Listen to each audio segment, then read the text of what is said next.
अब टेस्टिंग जो है ना, उसमें 3 एस्पेक्ट हैं जो इंपॉर्टेंट है। पहली चीज, टेस्टिंग के थ्रू आपका रिवीजन होता है। यदि आप टेस्ट नहीं लिखेंगे, कभी भी कुछ भी उठा के रिवाइज करने की कोशिश करें, कुछ सर पैर उसका है नहीं और उससे कोई कॉन्फिडेंस नहीं आ रहा, पर आगे आपका टेस्ट आ रहा है, टेस्ट में अच्छा परफॉर्मेंस आया, आप भी जानते हैं, आपको कॉन्फिडेंस मिलेगा कि वाह यार मैं कर सकता हूं, मेरे बस की है। जो भी बोल रहे थे मेरे बस की नहीं, बेवकूफ है। दूसरी चीज, टेस्ट से आपका स्पीड और स्टैमिना बिल्डअप होता है। आपको आदत पड़ती है कैसे 180 क्वेश्चन 180 मिनट में करूंगा, कैसे एक जगह पे बैठे हुए अपना फोकस बनाए रखूंगा। ये वाली चीज गड़बड़ हो जाती है। एक बार 3 घंटे एक जगह बैठ के एग्जाम लिखने की कोशिश करिए, घर पे हवा निकल जाएगी। और तीसरी चीज, टेस्टिंग से आपको एक्जैक्टली अपनी वीक एरिया पता चलते हैं, तो आपकी तैयारी में निखार आता है यदि आप उन वीक एरिया को आइडेंटिफाई करके उन पे एक्स्ट्रा मेहनत करेंगे। आप जब टेस्टिंग को पोस्टपोन करते हैं, आप टेस्टिंग से भागते हैं, आपको टेस्टिंग से डर लगता है, तो आप वो सारी अपॉर्चुनिटी मिस करें जिसपे जो स्टूडेंट गवर्नमेंट मेडिकल कॉलेज जाएगा दबा के पकड़ लेता है। पता चला कौन सा वीक एरिया, रिवाइज करके गया था, भूला कुछ नहीं, पर जो चीजें नहीं आती थी पता चल गई। अब रिस्पॉन्ड करने का टाइम है आपसे, लेकिन नीट एग्जाम में 300 दिन बचे। अब इसकी जगह आपके पास 100 दिन बचेंगे, तो बैंड बच गया ना। बहुत सारे वीक एरियाज पता चलेंगे एक साथ, कैसे फिक्स करेंगे। गुड आफ्टरनून स्टूडेंट्स, इस वाले वीडियो के अंदर डिटेल में मैं एक्सप्लेन करना चाहता हूं कि टेस्टिंग अभी से करना क्यों इंपॉर्टेंट है,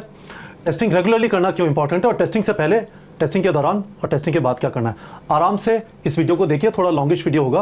पहली चीज ये समझ लीजिए कि जो टॉप करते हैं नीट एग्जाम, जो गवर्नमेंट मेडिकल कॉलेज में जाते हैं, उनको इंट्यूटिवली समझ में आता है कि सिलेबस बहुत ज्यादा है, यदि मैंने टेस्ट नहीं लिखा मुझे अपनी असलियत पता नहीं चलेगी, I will and up doing everything, जबकि मेरा फोकस लिमिटेड चीजों पे होना चाहिए जिनमें मैं वीक हूं, और वो पता करने का एक ही ऑब्जेक्टिव तरीका है, टेस्ट लिख के।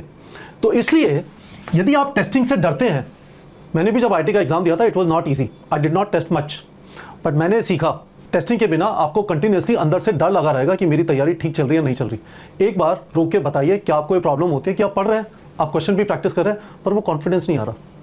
वो कॉन्फिडेंस एक ही तरीके से आता है, आपने टेस्ट लिखा, बहुत अच्छा नहीं हुआ कोई बात नहीं, पर कम से कम आपको पता चला कि यार ये चीजें आती है, इसके ऊपर मुझे टाइम वेस्ट नहीं करना, क्योंकि टाइम लिमिटेड है, 300 दिन बाद एग्जाम है, और ये चीजें नहीं आती, बीच में जो मौका मिलेगा इसको वापस पढ़ लूंगा, इससे रिलेटेड कुछ क्वेश्चन प्रैक्टिस कर लूंगा। तो yes, fear of testing natural है, हम नहीं जानना चाहते कि हमारी आज सच्चाई क्या है, हम उस रियलिटी को पोस्टपोन करना चाहते हैं, पर क्या आपको ये बात समझ में आती है कि ये फियर ऑफ टेस्टिंग आपके लिए अच्छी नहीं है। एक बार बाहर आएंगे, 1-2 बार टेस्ट लिखेंगे, यू विल बी फाइन।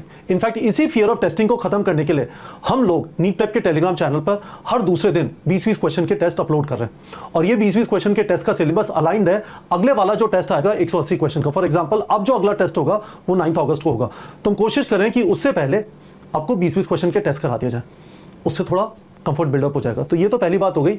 मेरे पास कोई इलाज नहीं है फियर ऑफ टेस्टिंग का, एक्सेप्ट सेइंग हमारे यहाँ से जितने भी स्टूडेंट, पिछले 6 साल में 10,000 स्टूडेंट्स का गवर्नमेंट मेडिकल कॉलेज में सिलेक्शन हुआ है, वो सब टेस्टिंग जल्दी स्टार्ट करते हैं, पोस्टपोन नहीं करते, अक्टूबर में कर लेंगे, नवंबर, अभी से स्टार्ट करते हैं, और टेस्टिंग रेगुलरली करते हैं, मिस नहीं करते।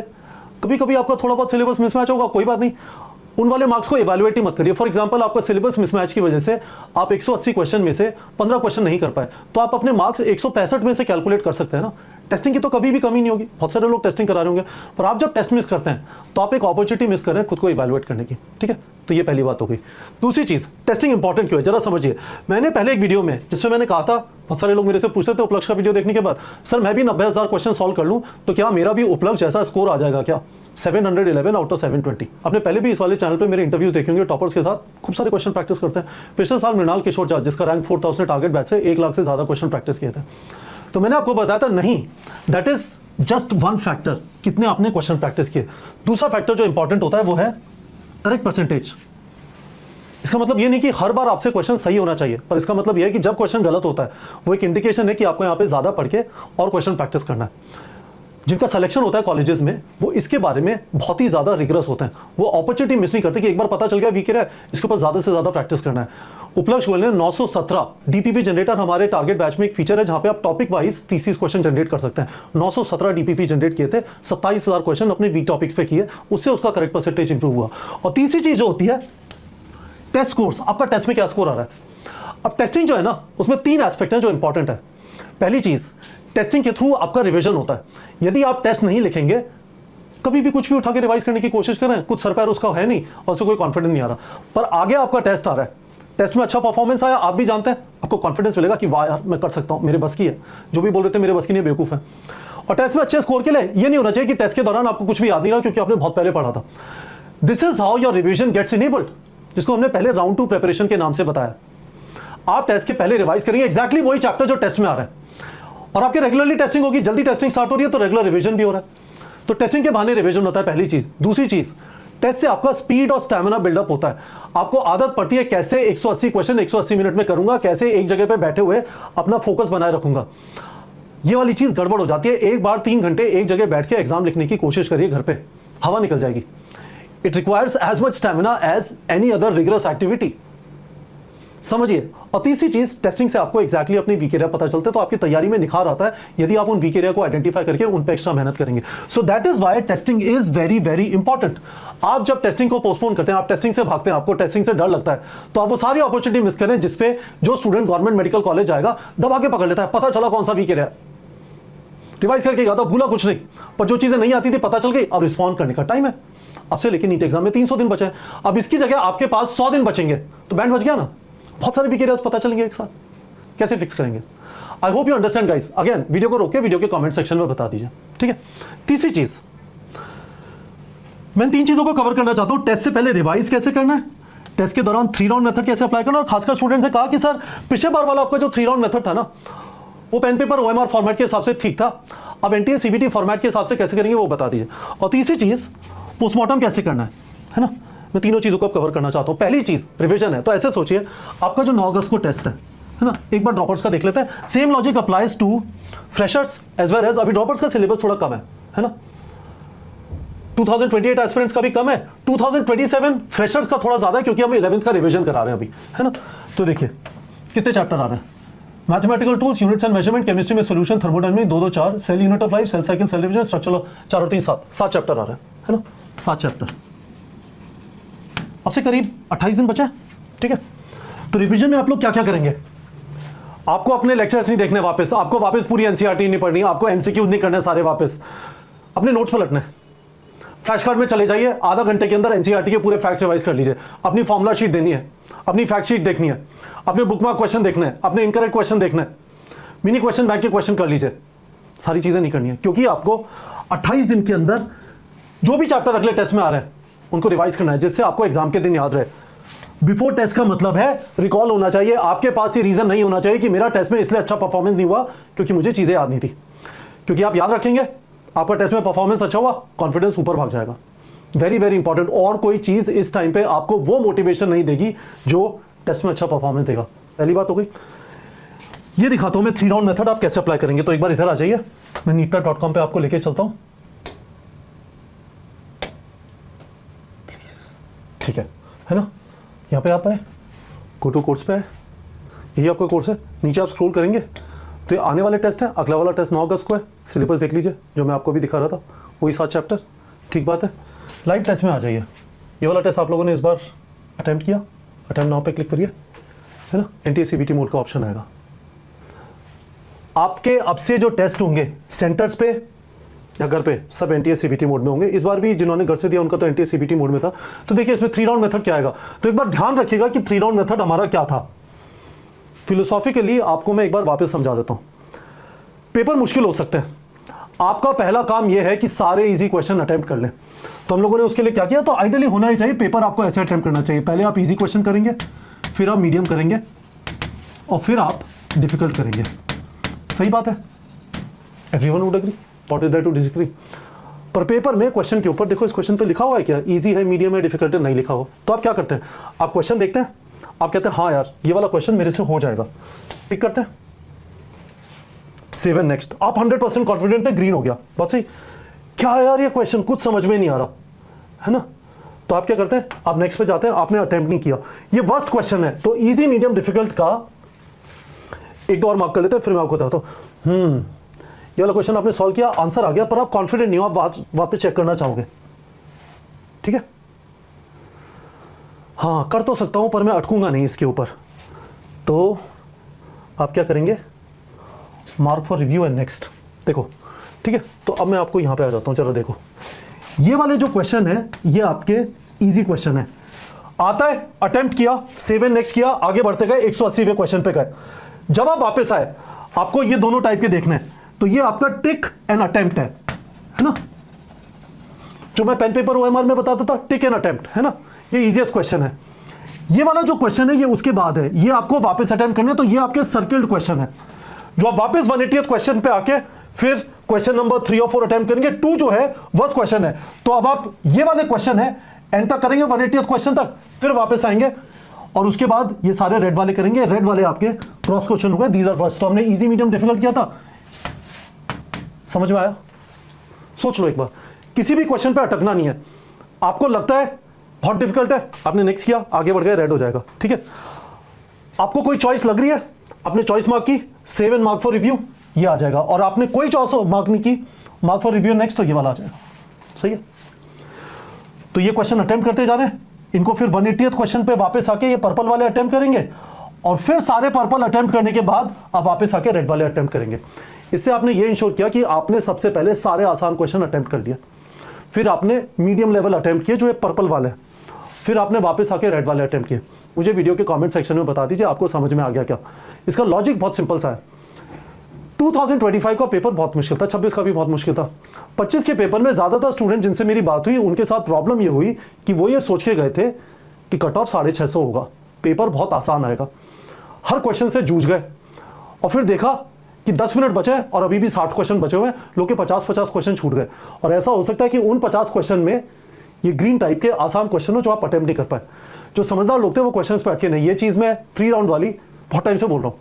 फलक अंसारी नाम की एक स्टूडेंट थी, 20 क्वेश्चन छोड़े फिजिक्स में, ये रेड वाले थे ऐसे क्वेश्चन, अंडर 1000 रैंक आई, 640 नंबर का अटेम्प्ट किया, स्कोर आया 612, अंडर 1000 रैंक। तो मैंने आपको बता दिया एग्जाम के दौरान आपको 3 राउंड मेथड अप्लाई करना है। यदि पेपर बहुत आसान होगा तो बहुत सारे ग्रीन हो जाएंगे, बहुत कम रेड और बहुत कम पर्पल होंगे।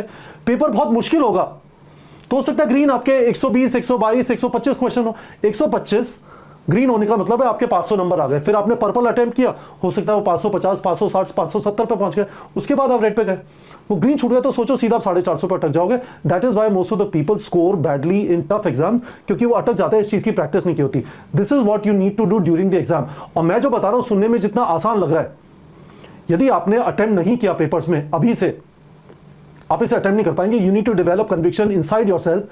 This is the best way of attempting the paper. There is absolutely no other way. इस बात के बारे में मैं 100% कॉन्फिडेंट हूं।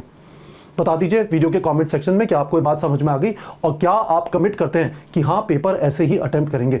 एडिशनली जब आप पेपर अटेम्प्ट करेंगे, speed and stamina becomes important. तो स्पीड और टाइम मैनेजमेंट सारा इस चीज से सॉल्व हो गया। This is the best way to manage time, this is the best way to move fast. मैं हवड़ दबड़ करने के लिए नहीं बोल रहा।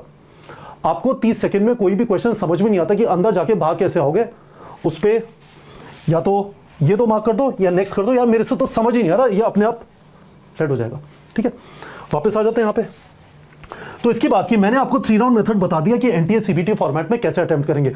वापस कमेंट सेक्शन में बता दीजिए आपको 100% क्लियर हो गया क्या। एडिशनली क्या होता है, क्योंकि आपको प्रेशर फील होगा, एक घूंट पानी पी लीजिए, एग्जाम के अंदर पानी अलाउड है, डीप ब्रेथ ले लीजिए, शांत होने की कोशिश करिए। All of this needs to be practised. आप एग्जाम के दिन या बहुत कम टेस्ट में तब प्रैक्टिस करेंगे। You do it every time, अभी से जब 300 दिन बचे हैं। ठीक है, ड्यूरिंग द टेस्ट बता दिया। आफ्टर द टेस्ट पोस्टमार्टम करना है, पहला काम। यू हैव टू आइडेंटिफाई क्या गड़बड़ हो रही है, you have to identify your weak areas. ठीक है, तो देखो ये पोस्टमार्टम शीट मैंने आपको प्रोवाइड कर दिया, वीडियो के कमेंट सेक्शन में पीडीएफ का लिंक है, नीट के टेलीग्राम चैनल पे डाल दिया। तो आप क्या करोगे, यहाँ पे मार्क करना चालू करोगे। जैसे आपके 155 क्वेश्चन सही हुए, आपने कहा मैंने 5 में तुक्के मारे, सही हो गए। राउंड 1 में आपने कितना टाइम लिया, आप कहोगे मैंने राउंड 1 में, यानी वो सारे जो ग्रीन क्वेश्चन थे, राउंड 1 में आपने कितना टाइम लिया, आपने कहा मैंने राउंड 1 में 100 मिनट्स लिए। राउंड 1 में आपने कितने क्वेश्चन अटेम्प्ट किए, राउंड 1 में आपने 120 क्वेश्चन अटेम्प्ट किए। राउंड 1 में कितने सही हुए, 118 सही हुए। This is fantastic. इसका मतलब यह है कि आप किसी भी क्वेश्चन पे अटके नहीं, जिसके बारे में 100% कॉन्फिडेंट है, वही आपने राउंड 1 में अटेम्प्ट किया।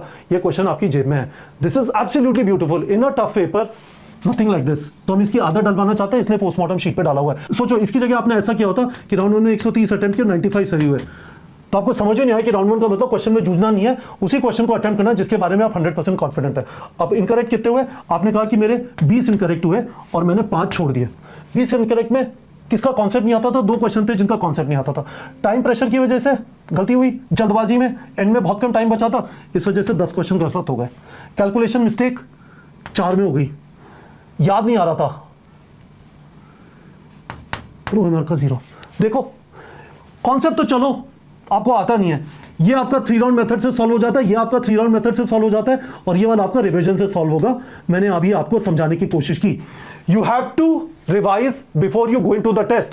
टेस्ट के अंदर आपका परफॉर्मेंस अच्छा आ गया, आपको वो मोटिवेशन मिलेगा जो और किसी तरीके से मिल ही नहीं सकता। मैं आपको कितना भी मोटिवेट करूं, आपके पेरेंट्स आपको कितना भी मोटिवेट करें, कोई बात नहीं बेटा 400 नंबर आया एग्जाम के, आपको पता कुछ नहीं होगा ऐसा, पर आपका मॉक टेस्ट में आ गया, आपको लगेगा हाँ आप कर सकते हो। That is why you should start testing early and you should give test very very seriously. This is the only way you can know where you stand right now. This is the only way you will get confidence.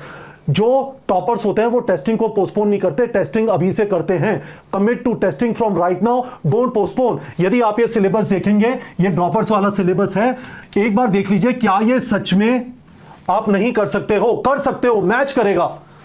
बहाने मत बनाओ, यही गड़बड़ होती है। जब testing चालू करोगे बड़े बड़े पहाड़ वीक एरियाज मिलेंगे, फिर सॉल्व करने का टाइम नहीं मिलेगा। अभी टाइम है, अभी से टेस्टिंग स्टार्ट करो। सिमिलरली डिड नॉट अटेम्प्ट में क्यों नहीं अटेम्प्ट किया? 3 क्वेश्चन ऐसे थे कि अभी सिलेबस नहीं हुआ है, कोई बात नहीं, है ना। कॉन्सेप्ट इश्यू एक क्वेश्चन में, मेमोरी इश्यू एक क्वेश्चन में, चलो आ गया। स्टैमिना इश्यू कितने टाइम बाद हुआ? बहुत सारे लोग का 1 घंटे बाद दिमाग चलना बंद हो जाता है। आपने कहा 90 मिनट्स के बाद दिमाग चलना बंद हो गया। अब आपको पता है क्या करना है? आपको रेगुलरली इंश्योर करना है दिन में कम से कम एक बार एक जगह पे बिना उठे 3 घंटे बैठ के पढ़ने की कोशिश करें। अपने बम को कुर्सी पे बैठाएं, थोड़ा प्रेशर फील करें, जिससे आपको आदत पड़े। हर रोज प्रैक्टिस करनी है इस चीज की, तो आदत पड़ जाएगी, है ना। स्कोर कितना आ रहा है ये सारी चीजें यहां पे डाल लीजिए। हर बार ऐसे करेंगे, और जो भी वीक टॉपिक्स मिले उनको एक नोटबुक बना के उनकी लिस्ट कर लीजिए। इसमें जो भी क्वेश्चन आपके इनकरेक्ट हुए होंगे वो सब उस जगह पे आ ही जाएंगे माय क्वेश्चंस के अंदर, जो मैंने टारगेट बैच वाले वीडियो में एक्सप्लेन किया था, ठीक है। और फिर आपके जो वीक एरियाज मिल गए, टाइम मिला, धीमे धीमे करके हर रोज 1 घंटा इन वीक एरियाज के लिए एलोकेट करना चालू कर दीजिए। That's going to be the best thing that you can do. पढ़ा थोड़ा और उसके बाद उससे रिलेटेड क्वेश्चन प्रैक्टिस कर लिया, करत करत अभ्यास के जड़मती हो सुजान। This is how you are going to improve your score. जिन लोगों का स्कोर अटक जाता है वो इसलिए अटक जाता है कि उनको वीक एरिया पता तो चलते हैं, उसके ऊपर मेहनत नहीं करते। So this is the whole thing around testing.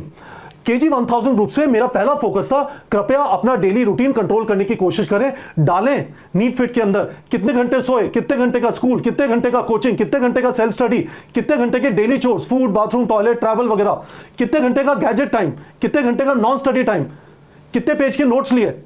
आप जब उसे डेली अपने सामने देखते हो तो आप अपने टाइम को बेहतर कंट्रोल कर पाते हो। आपको खुद को लगता है यार मैं बोल रहा हूं डॉक्टर बनना है, 3 घंटे एक दिन गैजेट टाइम, दूसरे दिन 5 घंटे, बेवकूफ हूं मैं। अपने आप धीमे धीमे कंट्रोल होना चालू होता है। दूसरा मेरा फोकस था कि डेली क्वेश्चन प्रैक्टिस करनी है। क्लास के बाद यदि आपने क्वेश्चन प्रैक्टिस नहीं किया, 3 दिन के अंदर सब कुछ भूल जाएगा जो टीचर ने पढ़ाया, क्योंकि टीचर तो हर रोज पढ़ाए जाएंगे। आपको पेश रखनी है बाय डेली प्रैक्टिसिंग क्वेश्चंस। तीसरा फोकस मेरा होगा कि आपको रेगुलरली टेस्टिंग करनी है, और चौथा मेरा फोकस होगा कि आपको अपने वीक एरिया फिक्स करना है। ये सारी कहानी जैसे भी आप समझो, this is what NEET preparation is about. Testing is a critical piece for a competitive exam like NEET. आप यदि एक जगह पे बैठ के 3 घंटे एग्जाम नहीं लिखेंगे, आप टेस्ट से पहले रिवाइज नहीं करेंगे, आप सफिशिएंटली जल्दी स्टार्ट नहीं करेंगे, आप टेस्टिंग रेगुलरली नहीं करेंगे, आप पोस्टमार्टम नहीं करेंगे, आपको जो पोस्टमार्टम से वीक एरिया पता चले उनको फिक्स नहीं करेंगे, तो मेरे पास जो क्वेश्चन आते हैं, सर उपलक्ष्य भैया की तरह 90,000 क्वेश्चन सॉल्व कर लूं, अंडर 100 रैंक आ जाएगी। सारी चीजें करनी पड़ेंगी गाइस, सारी चीजें लिख देता हूं वापस। थ्योरी पढ़ाया क्लास में, क्वेश्चन प्रैक्टिस किया घर पे आके, ठीक है, रेगुलरली टेस्टिंग किया, टेस्टिंग इससे वीक एरिया पता चले,